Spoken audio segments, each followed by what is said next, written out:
right. I think the stream is live. I got the video going. Mic looks good. Now I'm just trying to pull up the stream on my phone. That is always the tough one. Hey, anyone out there?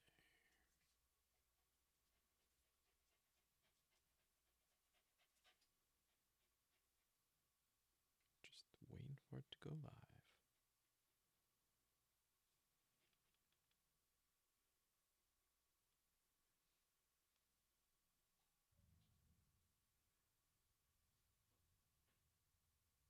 Oh, there's my video. Anyone in the...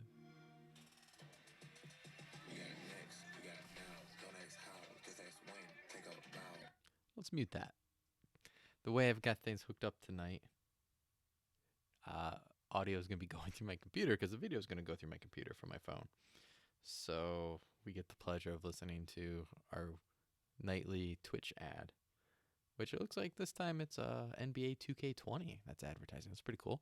So tonight's live stream is brought to you by Xbox 360 games. Okay, there we go. I think that is done. If you are in the Twitch chat room, please say hi.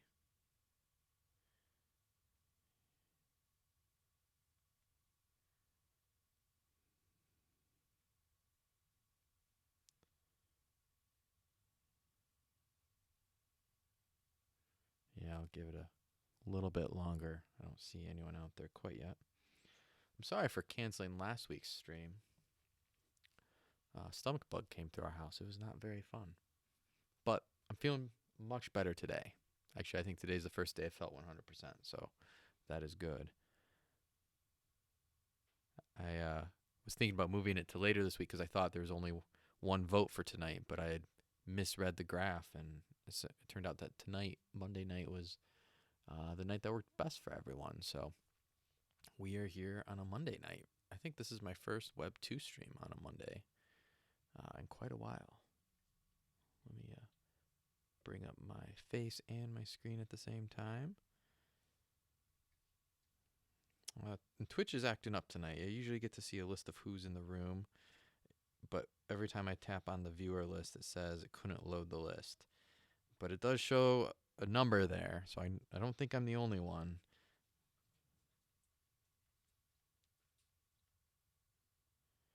So please say hi if you can. I probably won't be able to check in on the chat room as much tonight because I'll be switching the screen on my iPhone to show part of tonight's demo. All right.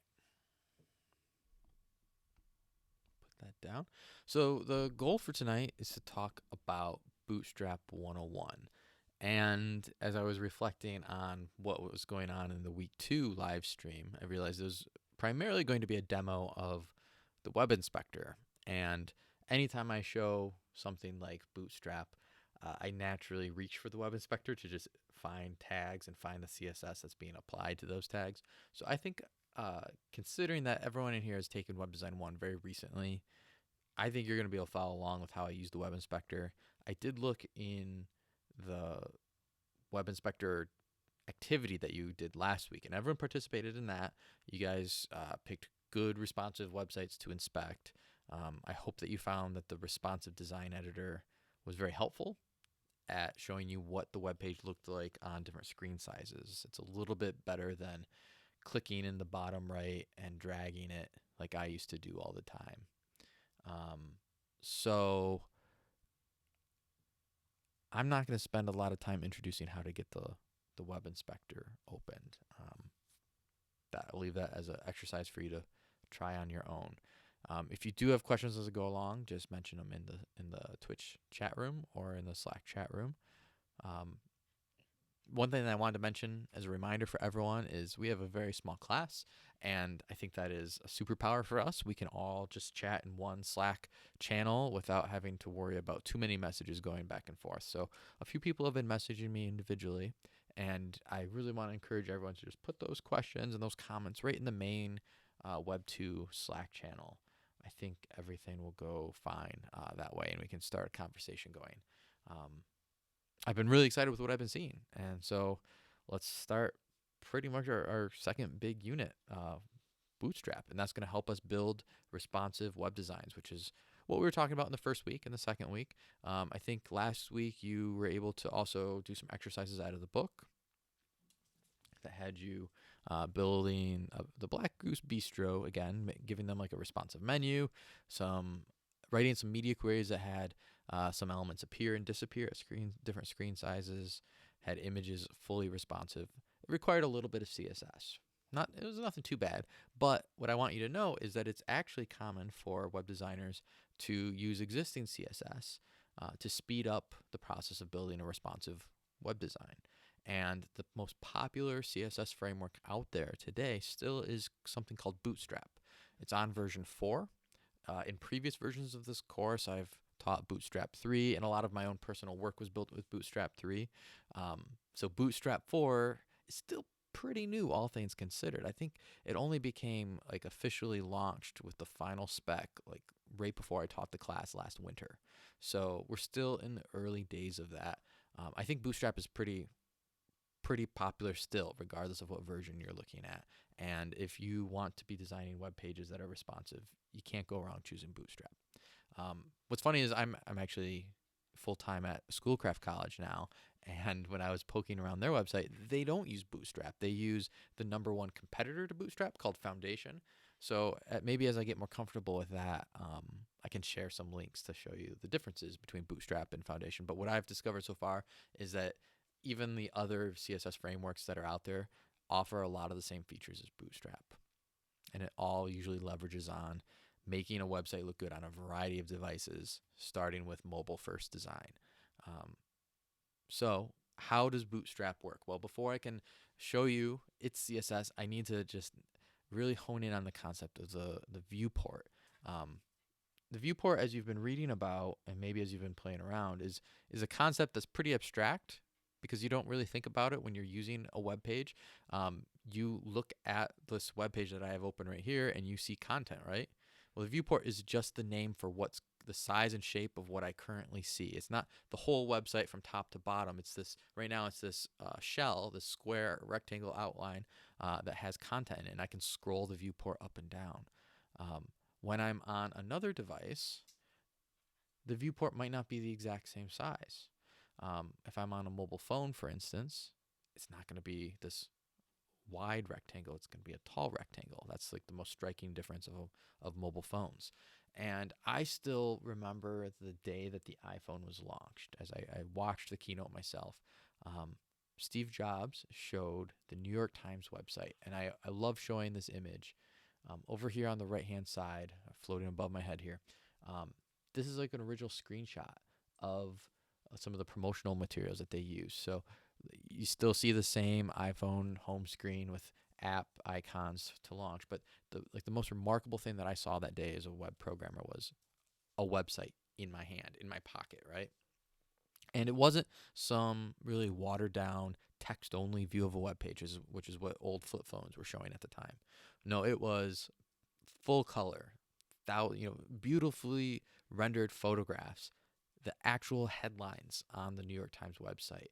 And you can tell from the screenshot that it showed the whole thing zoomed out. So you couldn't quite make out anything more than the headlines. I mean, you would have to pinch to zoom, and that was like the cool multi-touch display that allows you to use two fingers to spread apart, meaning to make it bigger. And that was cool. And it was revolutionary to be able to see a web page like that.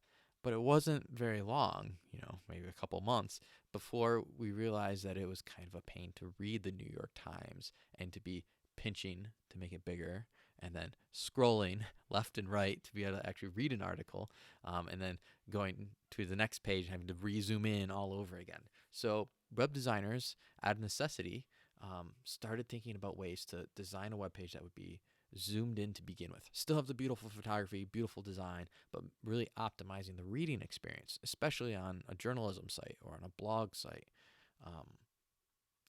And Apple even prepared for that. It wasn't too long. It might have even been in there in the first release of the iPhone, but they really promoted the idea of controlling the viewport with an HTML tag. And they picked a Swiss Army HTML tag to work with. They picked the one called the meta tag. A meta tag is used, I think, primarily for the viewport these days, but it's also flexible for search engine optimization. It's a way for you to specify different attributes of your website that can be picked up by crawlers.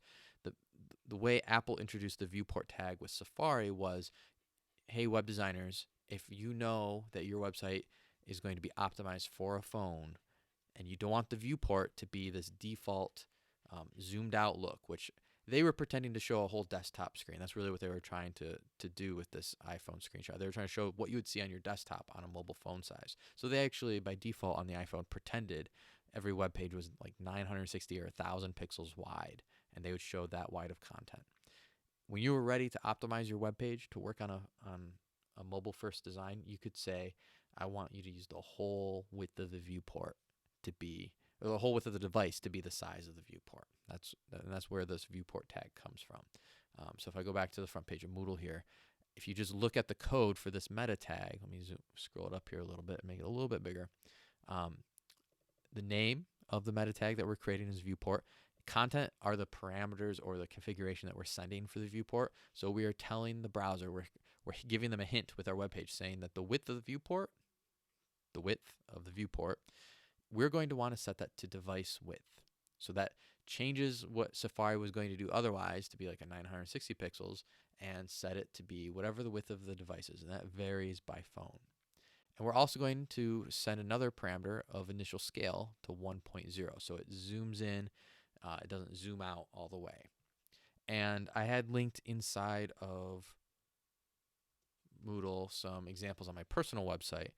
The viewport tag doesn't look like it does much when you're looking at it on the desktop because you've got a really wide display and your browser is saying, hey, I'm a desktop, I've got a really high resolution screen. When you're on a phone and you don't send that viewport tag, this is the default behavior. You notice how everything's zoomed out like that New York Times screenshot.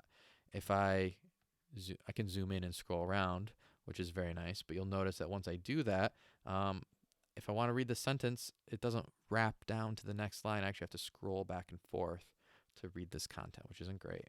I described that.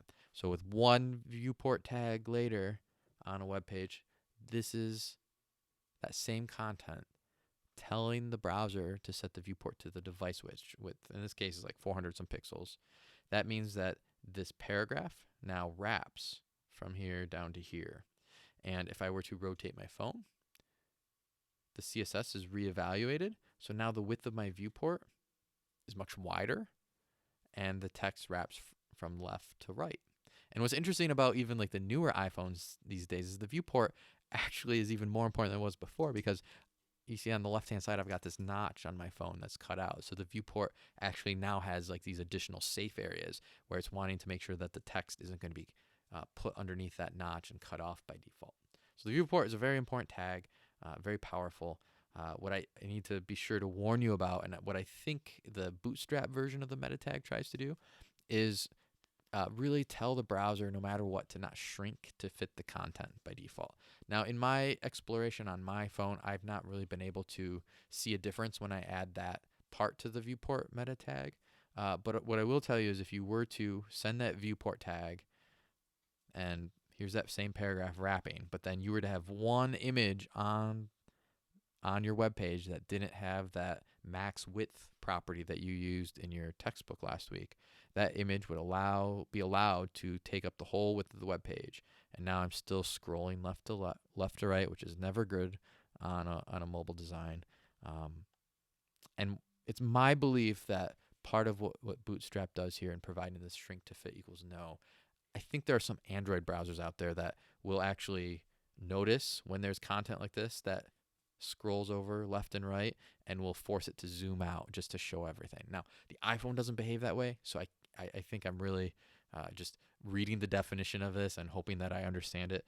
But what I will tell you is this viewport tag is so critical that to this day, I will spend hours building a web page, a theme for a website, and I will forget this one meta tag, and I will live to regret it because I will load it up on my phone to show somebody, and it looks like this, zoomed out. So I really try to drive this point home with examples in the live stream and in questions on the quiz to really tell you how important it is. Now, in reality, are you going to forget it? I'm hopeful no, because it's going to be included in the Bootstrap template that I gave you in Moodle. And I noticed this quite recently that in Visual Studio Code now, if you start typing HTML, oh, you know what? I got to change my language to HTML. If I start typing the HTML tag and I choose the HTML5 template, look what comes in here for free.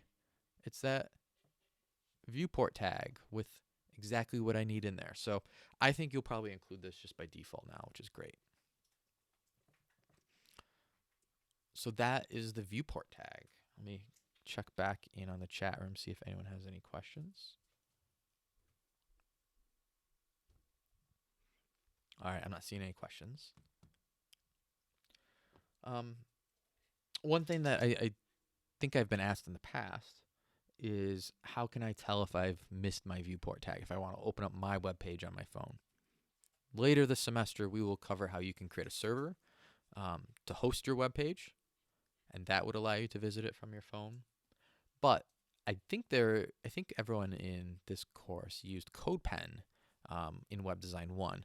CodePen is a really great website that lets you write code, HTML, CSS, and JavaScript right in the browser and then preview it live.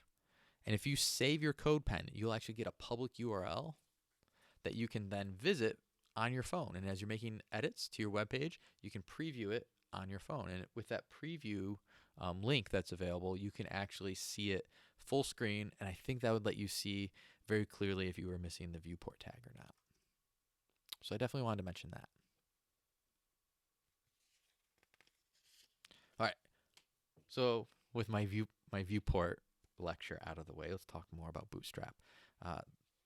One of the lists of things for you to do this week includes dedicating like an hour to just reading the Bootstrap documentation website. Bootstrap 4, actually there's a newer version of Bootstrap, version 4.3.1 more specifically, is a CSS framework that makes it easier for you to build and create responsive websites. What does that mean? Well, it gives you CSS, a bunch of classes, and a bunch of default styling that, one, look good, and two, make it easy for you to build mobile-first designs. If you've ever wanted to build an image gallery, which I know many of you did last semester, that was a lot of CSS to write. Bootstrap comes with a set of styles that you and JavaScript that you can use out of the box. If you put certain classes on your elements and you organize the code a certain way, you will get a fully functional image gallery with very little work. Bootstrap came out of the design of a web application. I believe it came from the folks at Twitter. So what Twitter wanted to do is make it easy to build, maybe not the timeline that you see in Twitter, but at least a lot of the things that you use all the time that are maybe ancillary to Twitter, like the login form or the form that lets you edit your preferences. You might notice that as you browse Bootstrap, it kind of feels like the web applications that you're using on a regular basis. By you adopting a CSS framework like Bootstrap, you're going to enforce like a consistency to each of your web pages, which is what a style sheet allows you to do, but also a consistency between how your site looks and works and how professional websites look and work. So I think that's one of the reasons that you might want to use Bootstrap, is just so that you can get a feel kind of intrinsically for what good design is. Start learning the patterns behind how Bootstrap guides you to build web pages, and then you'll start learning about good use of white space, good use of alignment, just by building off of the examples that Bootstrap provides you. It kind of provides guardrails so you don't go, too crazy designing something that doesn't work on a lot of devices or also doesn't scale down onto mobile very well. So that's why I've always used a framework in the past. It's made building web pages easier, and it's made them consistent within the sites and within all the sites that I've built in general. Now, that doesn't mean that Bootstrap has to make your site look like every other Bootstrap site out there. You'll notice on the Bootstrap website that there's a whole separate subsite called themes. Whereas if you wanted to use Bootstrap but you want it to look entirely different, you can go out and buy different color themes or different layout themes that make your Bootstrap site look very unique. And there's nothing preventing you from writing your own CSS on top of Bootstrap that changes their colors, changes their sizes, makes your site completely unique. The mid website, there are parts of it that look like it has Bootstrap, but then there are parts of it that really, look entirely unique. Like our nav bar is pretty unique. We started with Bootstrap and then we changed it to include images and paragraphs that weren't there in the Bootstrap nav bars. So that's the case for why you might want to use Bootstrap. I want to give you just a quick overview of how their documentation site works. If you haven't dedicated time just for browsing, you definitely should do that earlier in the week. To give you just a feel or a lay of the land, on the left-hand side are the major sections or chapters of the documentation. We're going to spend a lot of time in the getting started area, but then we'll very quickly jump down to the components area where they're going to have real life examples of things that you can build with Bootstrap. And it's very visual. In the main content in the middle here, you're going to see actual examples of things that you can build. And then right below that is the code behind all of their examples. Bootstrap is actually built with Bootstrap, which I'll point out along the way. So this code that is color coded here, or highlighted just like Atom or Visual Studio Code would do, that's because they're using Bootstrap on the site to design this. All right, along the right-hand side, this is like the headings or the subheadings in a chapter of the textbook, but it's more interactive than that. So if you think back to Web Design 1, we were creating hyperlinks that link between pages. That's kind of like what's going on here on the left, but you can also make links that jump down to different sections of the page.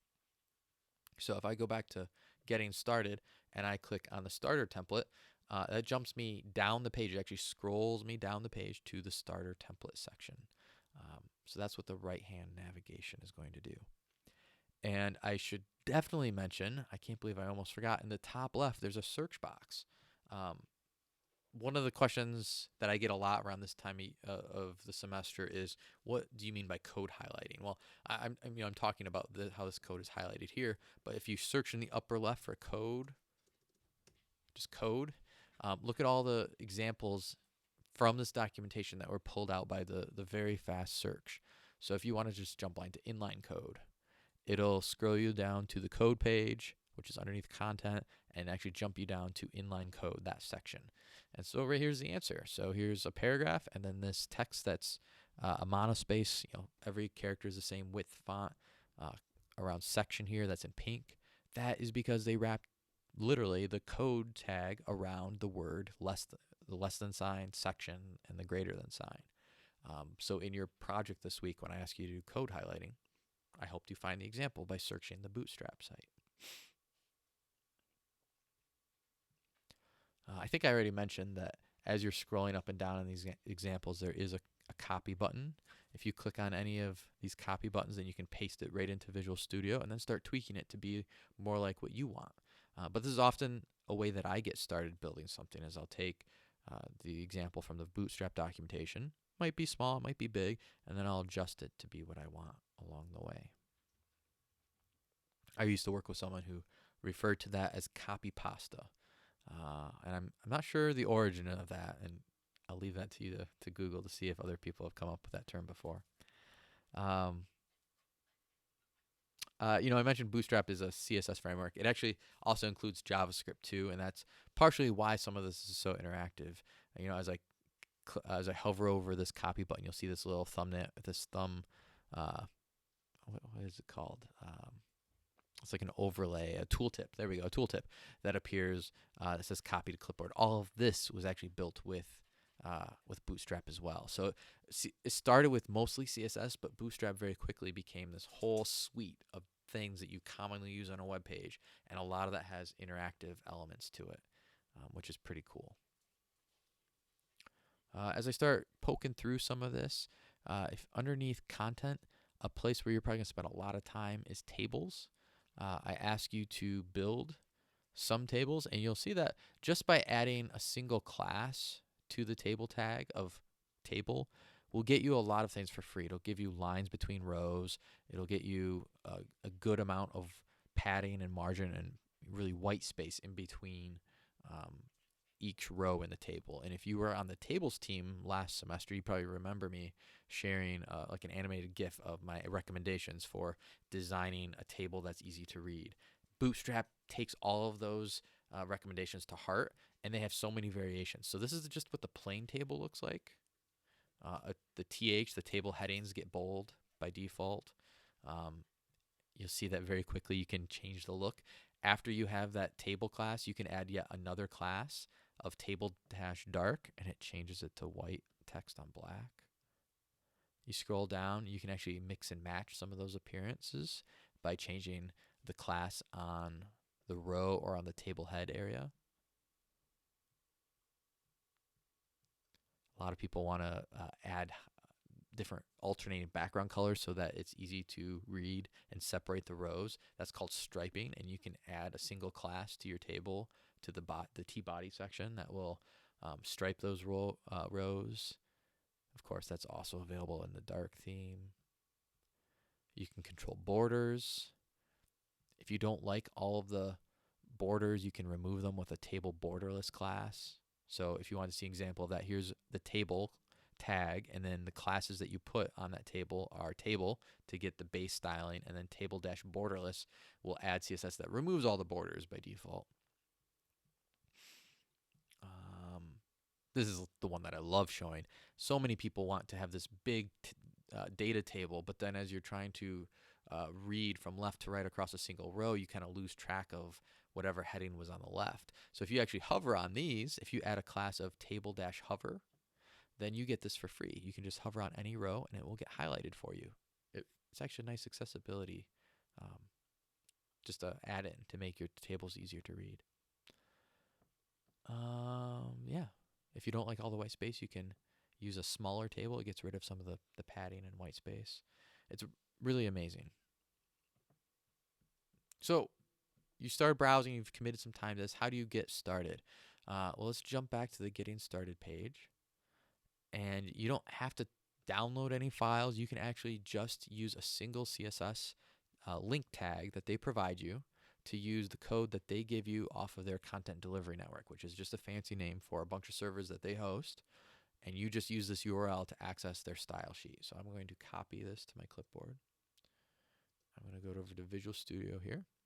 And right here in my head, I'm going to put in my link tag that I pasted in.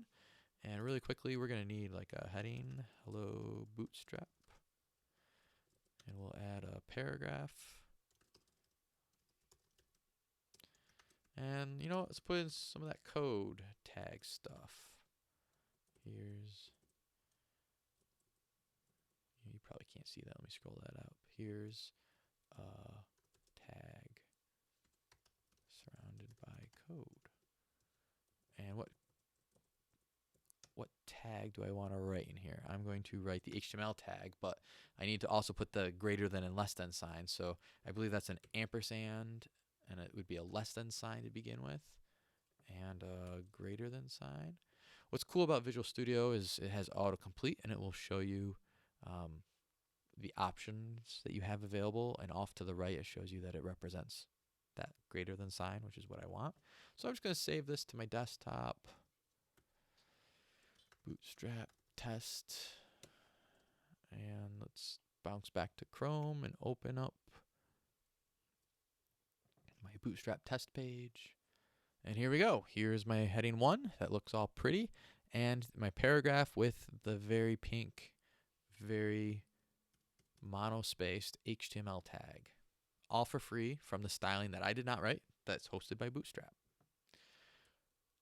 Now that's a wonderful way to get started with Bootstrap. What I will tell you is that there's more code that they provide you to give you some of the JavaScript. And if you want to save all the time, I added a link in Moodle to the Bootstrap starter file, which I'm pretty sure is just basically a copy pasta of the starter template here. So if you wanted to get the latest starter template, you could click copy here, and I'm just going to delete everything in there and paste this new one inside of here to work with. So just like that, I have all of the CSS that I need and all the JavaScript that I need. They always recommend putting the JavaScript at the bottom of right before the body tag closes is where they recommend. Now, what's funny is browsers automatically try to load the content first and then the JavaScript just so that you'll see the content first. But this approach of putting it at the end, that was born out of us trying to trick browsers at the time to show content first. And I think people just now do that out of habit more than anything. So there we've created our first Bootstrap web page. Pretty easy. One of the things that I use most in all of my websites are lists. So let's make a list real quick. We're going to make an unordered list, and we use the Emmet shortcut that I showed you before to make a list with 3 items in it. And let's pretend that I had a heading up here. I think my favorite example here is like an H2 that's, colors, red, green, blue. By default, there is some styling that comes from Bootstrap.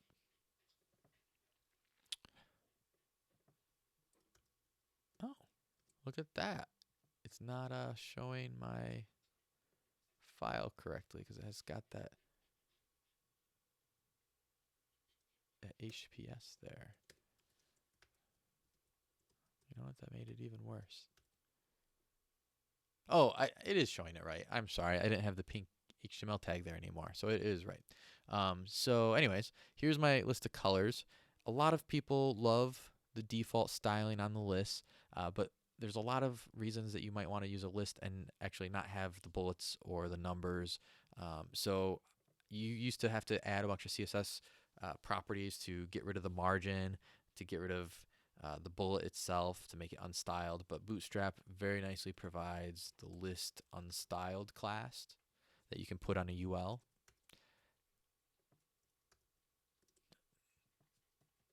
At least I thought it was called list unstyled. Maybe I should refer to the documentation here. I'm going to search for unstyled. List style, list unstyled.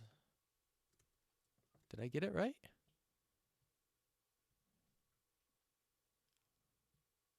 I think I did. So why is my web page not? Did I not refresh? Yeah, okay. So it's showing it correctly now. I got rid of the bullets and I got rid of the left-hand margin or padding that was showing here. This is a common trick used in web design, and I want to just point out that it is a helper that is provided underneath lists. But the reason that they do this is because so many of their design elements are actually lists behind the scenes. So if I look up their media list, something that you see at the bottom of like every BuzzFeed article or newspaper article is like a list of thumbnails and headlines with paragraphs showing like the preview of the next content. This design I've seen so many people try to recreate, and you can get it for free from Bootstrap. Look at the classes that they apply to this. It's an unordered list. Each list item then gets a class of media, and then you can put an image in here, and they wrap this content right here, the heading and the paragraph, inside of a media body class that's on a div.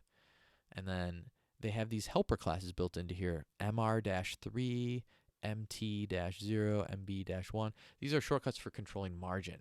So if you want to have a margin on the right, you can say how much of a margin you want. They have 1, 2, 3. I don't know how high up it goes, but those are available for you to just be able to build the design and tweak the design however you want.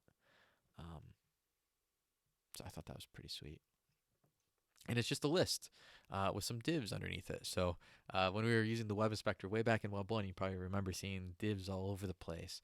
And you're going to see that in Bootstrap too, but they're really just a useful way to group content so that you can apply classes to it. And I think Bootstrap provides the best example of that we've seen so far. Let me check the chat room, see if we got any questions before I continue on.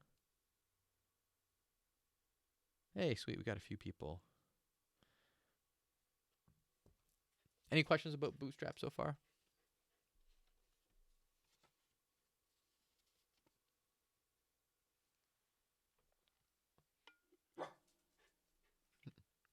My dog has a question, apparently. She's sitting right down here. Okay. So, why am I talking about Bootstrap? Well, your big assignment this week is I guess you have a starter assignment called the Bootstrap Scavenger Hunt, where you try to find a website besides the mid website that uses Bootstrap. And I think based on what I saw everyone use the Web Inspector for last week, that you'll be able to use the Web Inspector to kind of figure out if websites are using Bootstrap. And if you want some hints on that, consider these classes that I'm talking about. You can look for the evidence of some of these on web pages. You might also look to see if any of the web pages you're using on a regular basis use the Bootstrap CDN. You can search for that URL on the source code of a web page, or you can also go to the Resources tab. Oh, sorry, go get down. So if you're on any web page and you open up the Web Inspector and you go to the Network tab or the Sources tab, you can actually browse a list. Let me make this a little bigger here. You can browse a list of all the files that are included on the web page, and they'll be grouped by where they came from. So these are all the files that came from midmich.edu, but you can also see files.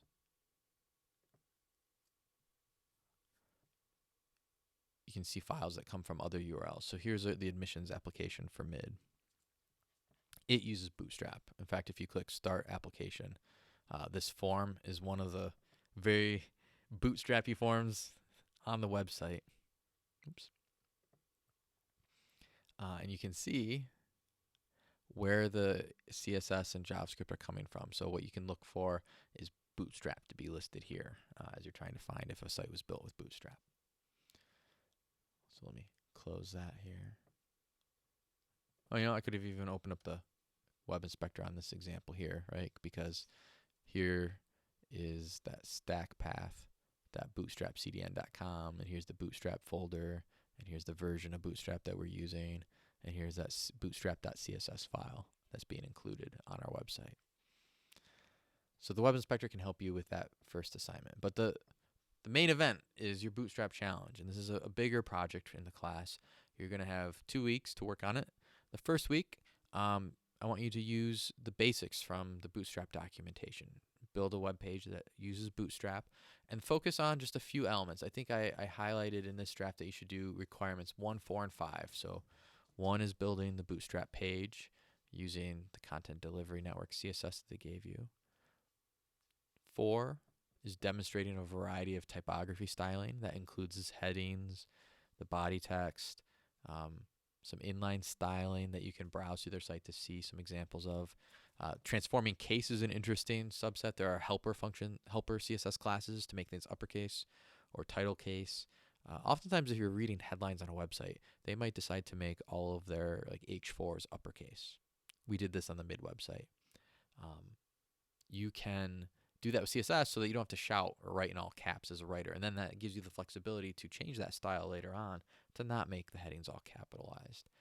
There's helper shortcuts classes for aligning things to the left and to the right. I think that'll be really evident if you take a look at images. So let me go back to content here. If I click on images, they provide helper classes for making images resized to the max width of 100%, to make thumbnails with borders, and aligning images. So you get helper classes for floating things to the left, floating them to the right, rounding the edges of the border. That might be something you want to do. Adding margin, and if you wanted to center something, oh, you know what? Their example is different than I remember. If you wanted to, if you wanted to center something left and right, that's with the margin usually. And I talked about the CSS that you could set the margin left and the margin right to auto to effectively center something in the page. The margin helper classes include variants or versions that have this auto keyword. So the MX says margin on the x-axis, the left and right. Set that to auto, and that will center something based on its width in the middle of the page, which is really helpful. So all these helper classes, I want you to explore and build a web page showcasing these elements. What is that content going to be? It's really up to you. I think it would be better to build a website with content that you control yourself. So I propose something for your business, a business like a student club, or yourself. I've had people rebuild their resume with Bootstrap. There's some really beautiful examples in the Bootstrap documentation for formatting addresses, formatting quotations, and I think I showed you that I like formatting lists. Uh, Requirement 5 here was the code highlighting, and now that I showed you that there's a whole page dedicated to code highlighting in Bootstrap, I hope you'll play with that. You'll spend a lot of time, I think, playing around with tables and forms. And this is really my jumping off point back into the Bootstrap documentation. I showed you that admissions application at mid. We use Bootstrap to build it, and Bootstrap adds so many varieties of forms. So I'm going to just search for forms. I think that's underneath components. And if you scroll through here, you're going to get the basic Bootstrap form, which is not all that basic. As you click on a label, it kind of adds this blue highlight around the selected field. There's awesome formatting available for checkboxes and fields that have checkboxes. All of this was really tough for our forms team that presented last semester, and Bootstrap makes it so easy.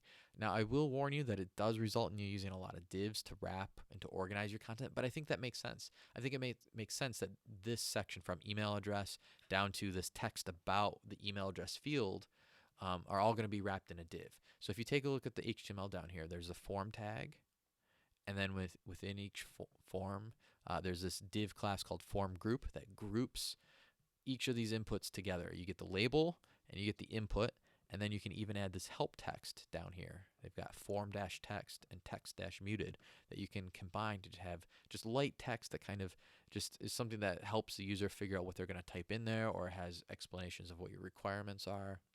This is the very basic form that I see all over the place. You're going to have a lot of fun playing around with buttons. There's so many colors and sizes and shapes of buttons out there with Bootstrap that you can explore, and you'll see all of that over here on the right hand side as you go through this very long web page about forms and layout.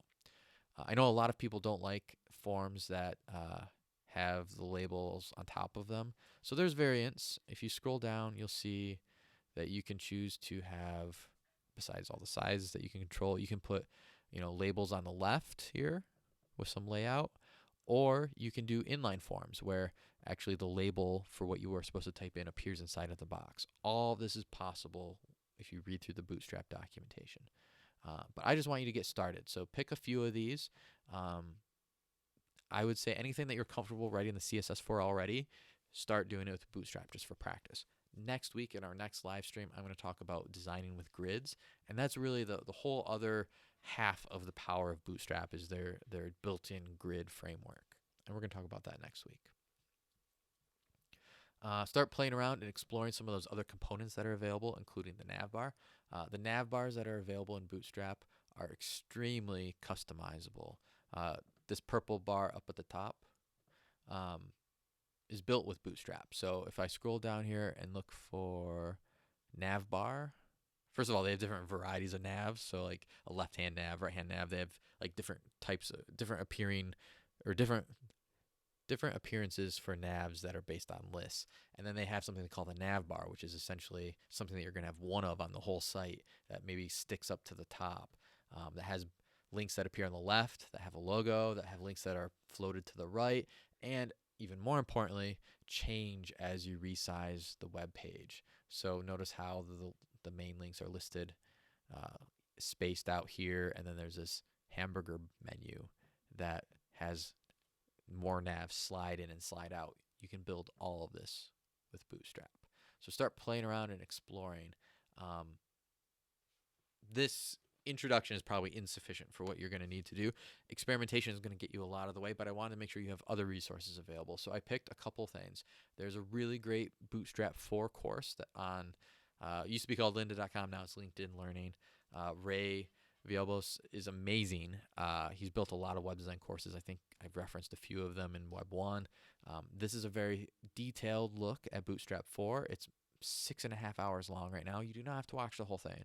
It's broken into bite-sized chunks. So if you wanted to focus on tables, I am sure that, well, let's say navs. There's a whole section on navs.